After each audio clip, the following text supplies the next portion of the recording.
हाथ जोड़कर राम राम। यहाँ पे मेरी मास्टर शक्तियां ज्यादा बैठी है।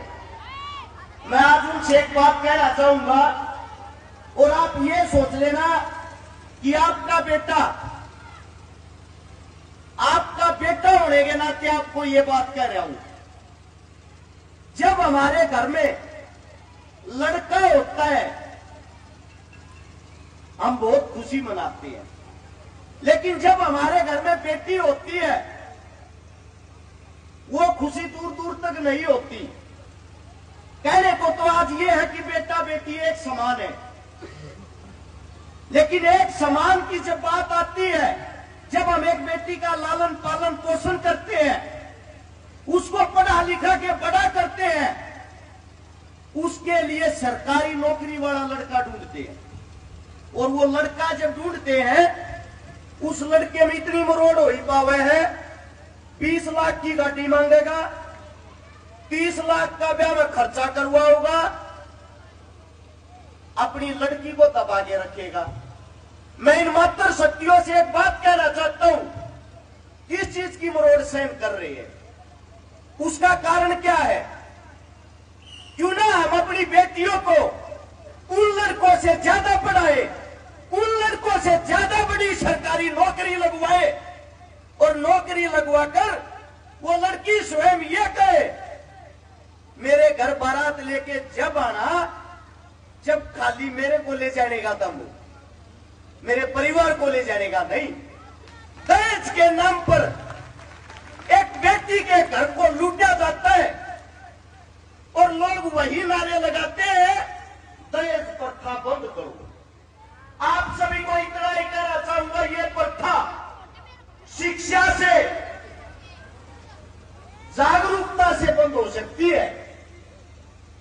अब हमारे को भी कई साथी ये बोलते हैं, जब आप किसी साथी में गरीब की मदद करने के लिए जाते हो उसको दहेज क्यों देते हो?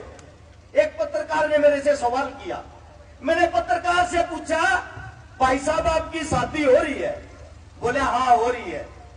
तेरी बहू घर आई जब के लाई थी, बिना TV, fridge, AC, double bed, संदूक, अलमारी, तन्ने क्यों ना बंद करी भैया पर था?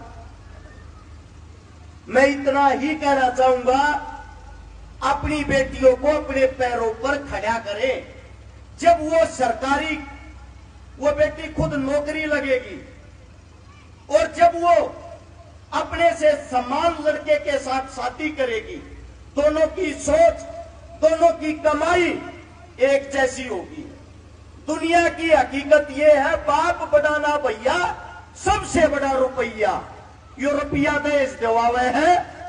आप सबसे इतना ही कहूंगा, मेरी मात्र शक्तियों, ये बेटियां तुम्हारी इज्जत है।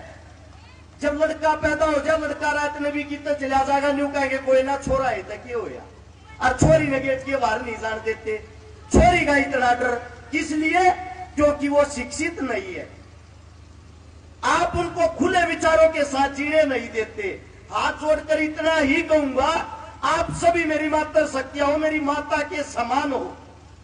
अपनी बेटियों पर पाबंदी ना लाकर उनको शेरनी बनाए, उनको पढ़ाए लिखाए, उनको उनका जीवन जीने दे, ताकि आगे आने वाले समय में वो किसी की दबुआर ना होकर अपने भविष्य का फैसला स्वयं कर सके।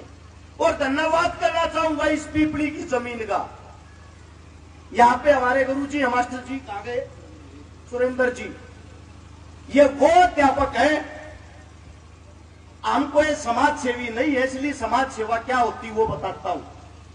आज के टाइम में जो मुफ्त में घर घर शिक्षा पहुंचाए, और शिक्षा वो शेरनी का दूध है जो जितना पिएगा उतना धारेगा, असली सेवा गुरुजी कर रहे हैं।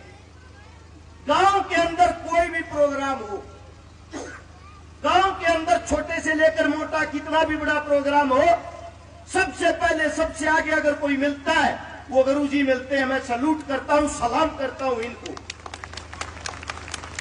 और मेरे साथ में खड़े हैं मेरे पिता समान बड़े भाई धम्मल फौजी, पहले देश सेवा करी, फौज की नौकरी, आज पुलिस सेवा कर रहे हैं।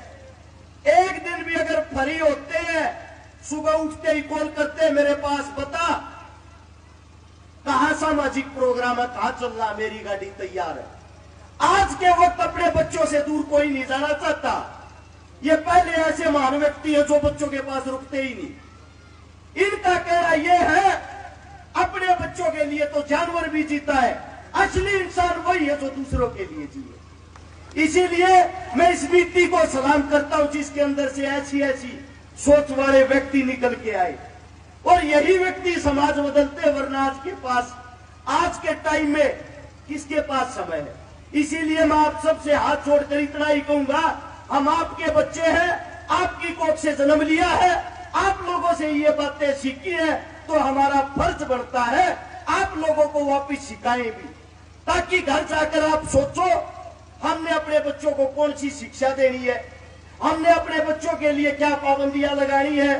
हाथ जोड़कर इतना ही कहूंगा, शिक्षित होना और जागरूकता होना ही आज के टाइम सबसे बड़ा गुण है। आप सभी को अगर हमारी कोई बात बुरी लगी हो, हाथ जोड़कर उसके लिए क्षमा चाहता हूं। आपके बेटे, आपके बच्चे हैं, आप सभी के चरणों में हाथ जोड़कर राम राम।